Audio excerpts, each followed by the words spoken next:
বন্ধুরা নমস্কার, কেমন আছো সবাই? আশা করি সবাই ভালো আছো। আমার আর ডলি কিচেনে তোমাদের সবাইকে স্বাগত। আজকে আমি তোমাদের জন্য আর একটা রেসিপি নিয়ে এসেছি, সেটা হলো ডিমের পোলাও। ডিমের পোলাও বানানোর জন্য আমি কি কি নিয়েছি তোমরা একবার দেখে নাও। আমি এখানে ডিম নিয়েছি, আর এখানে 4-5টা লঙ্কা আমি চিড়ে নিয়েছি, আর এখানে আমি 600 গ্রাম বাসমতি চাল ভিজিয়ে রেখেছি 1 ঘন্টা আগে। এখানে কিছু গোটা মশলা আছে, আর এখানে আছে মৌরির গুঁড়ো, ধনের গুঁড়ো, জিরের গুঁড়ো। এখানে কিছু আমি ধনের পাতা কুচিয়ে নিয়েছি, এখানে পেঁয়াজ কিছু কুচিয়ে নিয়েছি, এখানে আছে আদা, রসুন আর কাঁচা লঙ্কা একসঙ্গে আমি পেস্ট করে নিয়েছি। এখানে আমি দই ফেটিয়ে নিয়েছি, আর এখানে দুধের মধ্যে একটু কেশর আমি ভিজিয়ে রেখেছি। বাস এইগুলো দিয়ে আজকে আমি ডিমের পোলাও বানিয়ে দেখাবো। আমি এরকম একটা কড়াই নিয়ে নিয়েছি, কড়াইটা গরম হয়ে গেছে। এবার এই কড়াইয়ের মধ্যে তেল দিয়ে দেবো। আমি এটা বাদাম তেল দিয়েই রান্না করব, তোমরা চাইলে সাদা তেল দিয়েও রান্না করতে পারো। এবার আমি এই ডিমগুলো ফ্রাই করে নেব। তোমরা চাইলে একটু রঙের জন্য হালকা একটু হলুদ দিতে পারো, কিন্তু আমি এতে কিছুই দেবো না। আমার ডিমগুলো ফ্রাই করা হয়ে গেছে। এবার আমি একটা পাত্রে এগুলো তুলে নেব। এবার আমি এই তেলের মধ্যে 1 চামচ ঘি দিয়ে দেবো। এবার আমি যে গোটা মশলা নিয়েছিলাম, তেজপাতা, এইগুলো এর মধ্যে দিয়ে দেবো। এবার আমি এর মধ্যে পেঁয়াজগুলো দিয়ে দেবো তেলের মধ্যে। এবার আমি এই পেঁয়াজের মধ্যে একটু লবণ দিয়ে দেবো। আমার এই পেঁয়াজটা ভালো করে ফ্রাই করা হয়ে গেছে। এবার আমি এখানে যে আদা, রসুন, কাঁচা লঙ্কাটা পেস্ট করে রেখেছিলাম, এখান থেকে আমি 2 চামচ দিয়ে দেবো। আমি এখানে চারটা কাঁচা লঙ্কা চিড়ে রেখেছি, এই 4টে কাঁচা লঙ্কা আমি দিয়ে দেবো।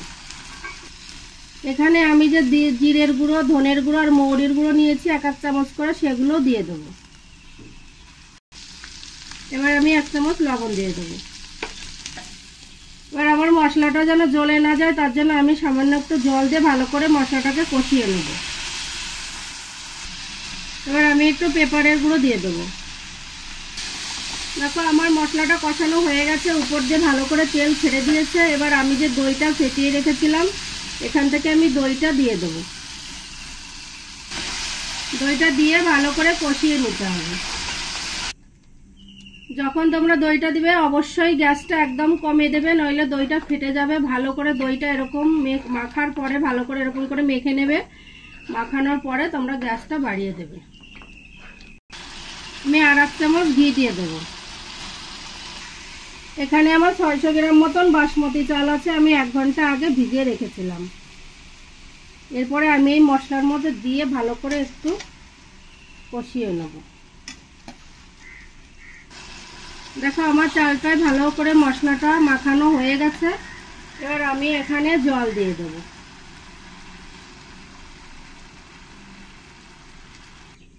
তোমাদের জলের পরিমাণটা বলে দিই। আমি এখানে 600 গ্রাম চাল নিয়েছি, তার জন্য আমি 1 লিটার জল নিয়েছি।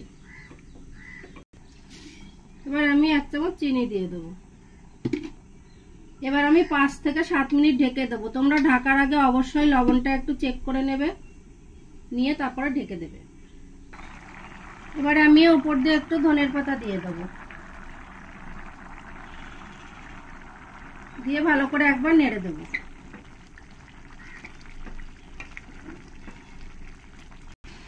দেখো আমার জলটা অনেকটা শুকিয়ে এসছে। এরপরে আমি যে ডিমগুলো সিদ্ধ করে রেখেছিলাম, এবার এক এক করে এর উপর দিয়ে আমি ভালো করে সাজিয়ে দেবো। এবার আমি যে পেঁয়াজের বেরেস্তাটা রেখে দিয়েছিলাম, এর উপর দিয়ে একটু দিয়ে দেবো। এবার একটু ধনের পাতা দিয়ে দেবো। এবার আমি দুধের সঙ্গে যে কেশরটা গুলিয়ে রেখেছিলাম, সেই কেশরের জলটা একটু দিয়ে দেবো।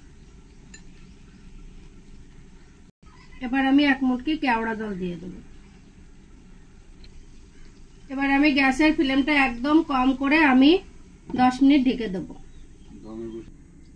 দেখো আমার 10 মিনিট হয়ে গেছে দম দেওয়া। এবার আমি বন্ধ করে আর 10 মিনিট রেখে দেবো। দমে আমি কোনো তাওয়া বা চাটু কিছুই ব্যবহার করিনি।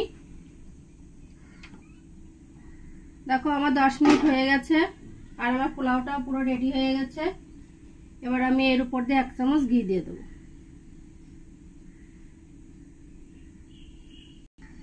আমার পোলাওটা পুরো রেডি হয়ে গেছে। এবার আমি এই প্লেটে তুলে নেব। দেখো আমার ডিমের পোলাওটা পুরো রেডি হয়ে গেছে। তোমরা বাড়িতে অবশ্যই একবার ট্রাই করবে, ট্রাই করে আমাকে কমেন্টে অবশ্যই তোমরা জানাবে। আর তোমাদের যদি এই ডিমের পোলাওটাও ভালো লাগে তাহলে অবশ্যই আমার চ্যানেলটিকে তোমরা লাইক শেয়ার কমেন্ট করবে।